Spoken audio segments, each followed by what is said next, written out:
Hello everybody, it's Lynn.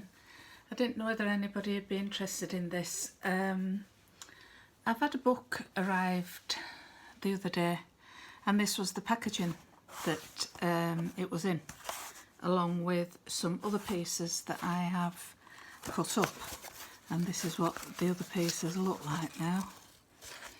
And I've took some of the packaging off the cover of the Corrugated. That's what it looked like on the other side, and I've took the top layer off.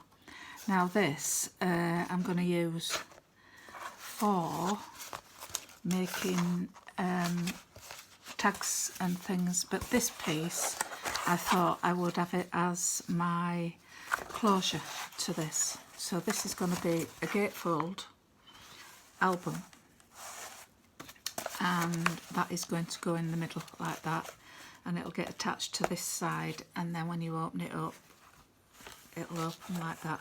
Now I don't know how good this filming is, and I don't know whether I've got everything in focus, because it's just the way it is. So what I was going to do, and the other thing that I was going to show you, these are some of the other pieces that came off there, and I've chopped them down, and these we can use for making your own it's your own stencil for making lines on coffee dyed paper or tea dyed paper or whatever paper you want to use. So this is a piece that I dyed last year of my coffee dyed paper. Move that out of the way, and I just find my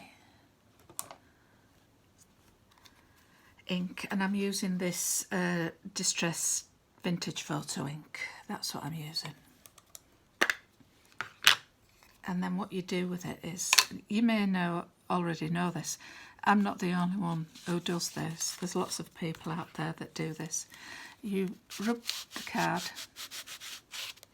or whatever it is you've got, over your ink pad like that, picks it up like that, and it looks a mess at the minute, I know. And then what you do is you put it down, give it a little press, and then it leaves an imprint, faint imprint of ruled lines. You can continue along. If you have a bigger piece, which I do have a bigger piece, a longer piece, you could do it with that. But sometimes you don't want it all over the page, but it just gives it that effect.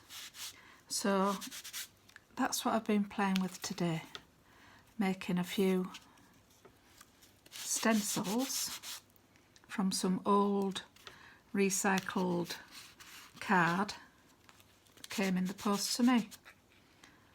So there you go, that's that. So that's what I'm saving those pieces for, those. And this is what it looks like when it's done. The lightings are not very good today, it's a horrible day, it's absolutely raining cats and dogs, as we say, and it's really dark. In fact, I don't know whether we're due a thunderstorm, I'm not quite sure. So that's how the paper turned out. So what I'm going to do now is I'm just going to put some, I don't have any gesso, so what I'm using is some artist acrylic paint, and this is only the cheapo stuff from The Works, which is a craft shop we have here in England. If I can get the lid off, and it's all gunked up because I've not used it for such a long time. Never mind. And then I take the big bits out. And then I use an old tint brush that I've got in my stash, and you just don't bother too much with the middle. Do the outsides, because that's where you're going to see more, because this middle bit you're going to actually be covering up with some, I don't know, whatever you want, tissue paper, decoupage paper,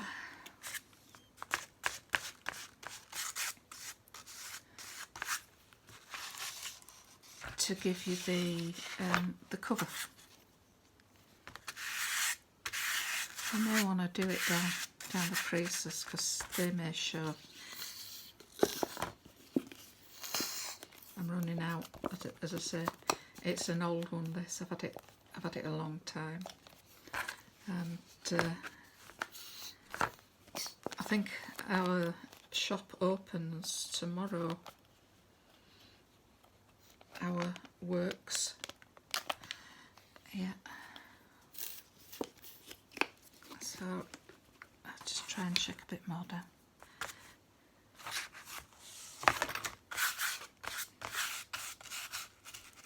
Put it in the creases.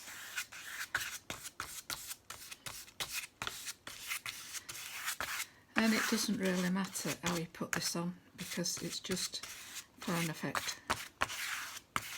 And then you can put other colours over the top, or whatever you want to do.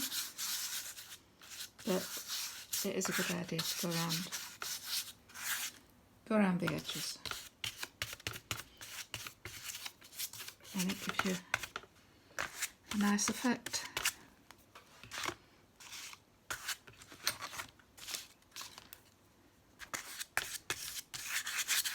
That's a big piece I've got in there.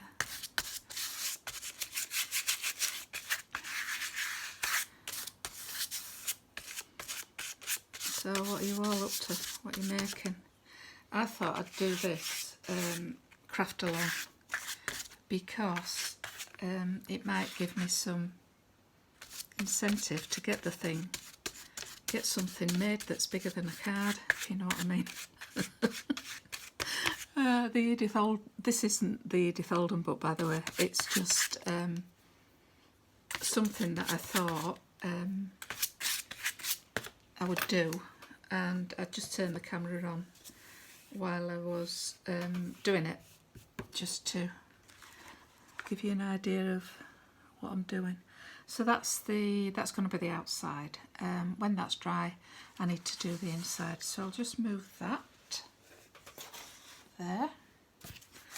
And I've not got the heat gun out, so now this is what I'm going to put on the as the closure.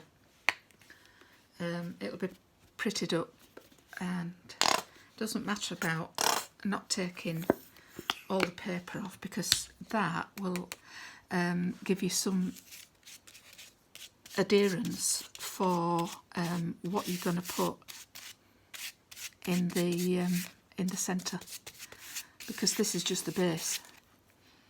This is just your base outside start of your closure. Your tag, it's going to be a big tag. It's going to be all laid up, and yeah. If this gets finished, it will be an achievement for me, will this? So I'd like to say thank you all for watching. Hope you've enjoyed this little demonstration of what I've been up to today, or thinking about today, and we've got that done. When that's dry, I don't need to do the other side of that, because that's going to be stuck down, but the cover for the journal book will need to be done on the other side as well. So I've been doing stenciling with the offcuts of the corrugated paper, or corrugated card, and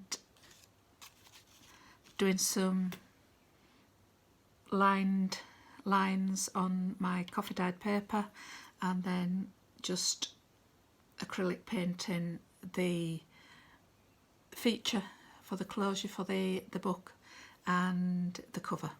So let's say thank you all for watching.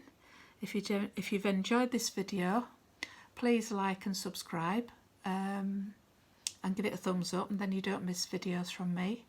I am trying to get to my 1,000 subscribers, and when I do, I will be doing a giveaway, and hopefully it won't be that long. I've been saying that for such a long time now, and every time I say this, I'll lose about 10 people, and then even though I say I've got new subscribers, they don't increase, they just go down and down and down. Don't know what all that's about, don't know what YouTube's doing with that, or is it a YouTube thing? I haven't a clue. But anyway, I'd like to say thank you for your company this afternoon, and look out for part 2. See you all later. Bye.